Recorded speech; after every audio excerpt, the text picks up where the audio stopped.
Hello everyone, welcome back to cook with Remi's kitchen. আজ নিয়ে এসেছি সিজনাল একটা ফ্রুটসের বড়া রেসিপি। বাঙালির অত্যন্ত প্রিয় এবং খুব চেনা জানা একটা রেসিপি। অবশ্যই দেখে বুঝতে পারলেন, হ্যাঁ আজ আমি দেখাবো তালের বড়া, একদম ট্র্যাডিশনাল স্টাইলে তালের বড়া, একদম আমার মায়ের স্টাইলে। আমি অন্য কিচ্ছু কিন্তু এখানে অ্যাড করিনি, অ্যাজ ইট ইজ আমার মায়ের পদ্ধতিটাই এখানে অবলম্বন করেছি। দারুণ স্পঞ্জি আর বাইরেটা ক্রিস্পি একটা তালের বড়া দেখাতে চলেছে। তালটা সবসময় চুজ করবেন এই ধরনের কালো তাল, তাহলে কি হবে, তেতো ভাবটা একদমই হবে না। তাল দু রকমের হয়, একটু লাল টাইপের একটা, একটা কালো। আমি সবসময় দেখেছি কালোটাই কিন্তু মিষ্টি হয়, তেতো ভাবটা খুবই কম থাকে। আর আমার চ্যানেলে যদি নতুন ভিউয়ার্স হয়ে থাকেন তাহলে অবশ্যই এক্ষুনি একটা লাইক কমেন্ট শেয়ার করে দিন, সাবস্ক্রাইব করতে ভুলবেন না, পাশে থাকা বেল আইকন অবশ্যই প্রেস করে দেবেন। আর আমার চ্যানেলে অনেক রেসিপি আছে, গিয়ে দেখতে পারেন। আর আমার এই রেসিপি যদি আপনাদের ভালো লাগে অবশ্যই বানাবেন আর আমাকে জানাবেন কেমন হলো এই রেসিপি। আমি একটু অন্যভাবে তালের পাল্পটা বের করা আমি এখানে দেখাচ্ছি।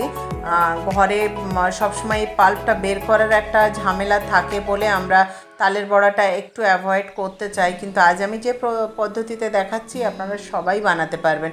সিজনাল ফ্রুটসের কিছু তো বিশেষ গুণ আছে যেটা একটা ওয়েদারের সঙ্গে সামঞ্জস্য রেখে এবং আমাদের শরীরে কিছু জিনিস প্রোটেক্ট করার জন্যে কিন্তু সিজনাল ফ্রুটস এবং ভেজিটেবলস খাওয়া দরকার।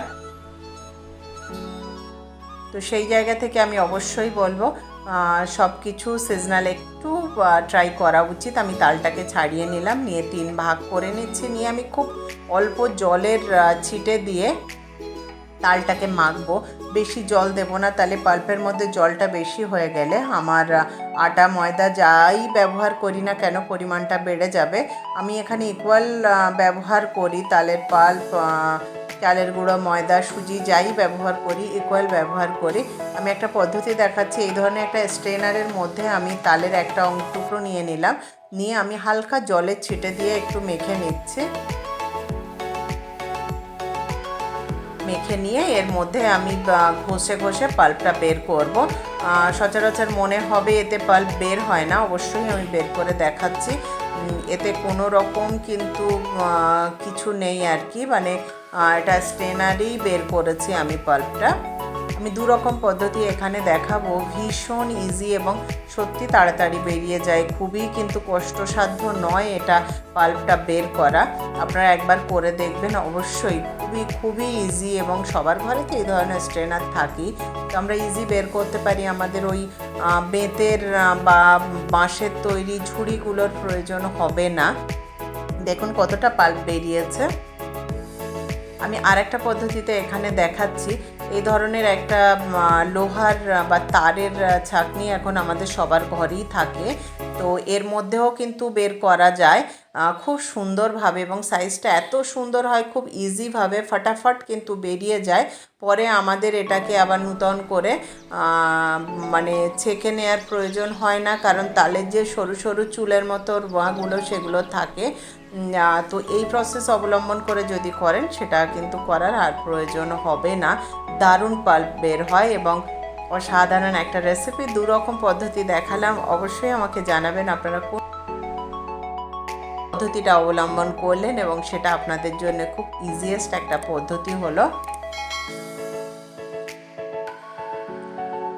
অবশ্যই ভালো থাকবেন, সুস্থ থাকবেন। আর সিজনাল ফ্রুটস ভেজিটেবলস অবশ্যই একবার ব্যবহার করবেন, রেসিপিগুলো অবশ্যই ট্রাই করবেন। খুব ইজি এবং সহজেই দেখালাম একটা পাল্প বের করার পদ্ধতি। দেখুন কি দারুণ পাল্প বেরিয়ে এসছে এখানে।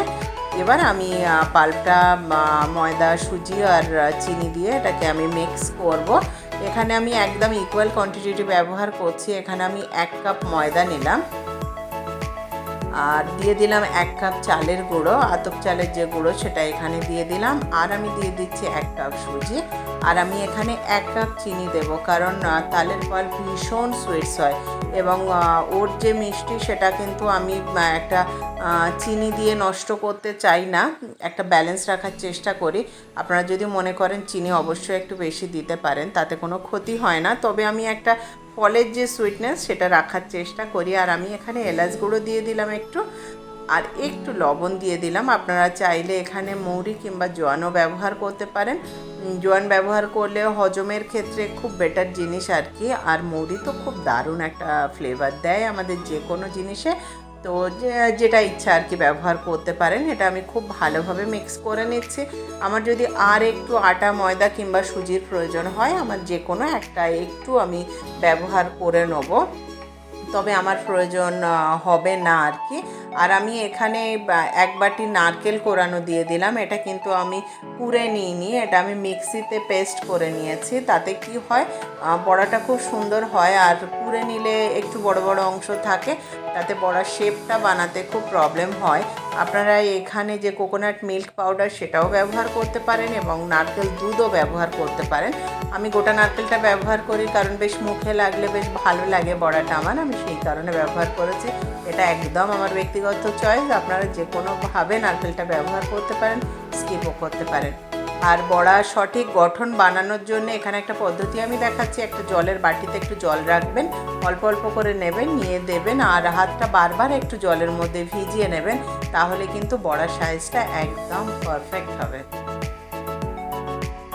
দেখুন বড়ার সাইজগুলো মোটামুটি পারফেক্ট দিলাম আর কি। মেশিনের মতো তো আর দিতে পারা সম্ভব নয় এবং দিতে পারিও না, তবে যতটা সম্ভব দিলাম। দেখে বুঝবেন একদম পারফেক্ট একটা সাইজ বানিয়েছি। আমার এই রেসিপি কেমন লাগলো অবশ্যই আমাকে জানাবেন। আর আমার চ্যানেলের সাথে থাকবেন, আমাকে এইভাবে এনকারেজ করবেন, তাহলে ভালো ভালো রেসিপি নিয়ে এবং ভালো ভালো পদ্ধতি নিয়ে অবশ্যই আপনাদের কাছে হাজির হব, বিভিন্ন রকম কুকিং টিপস অ্যান্ড ট্রিক্স নিয়ে।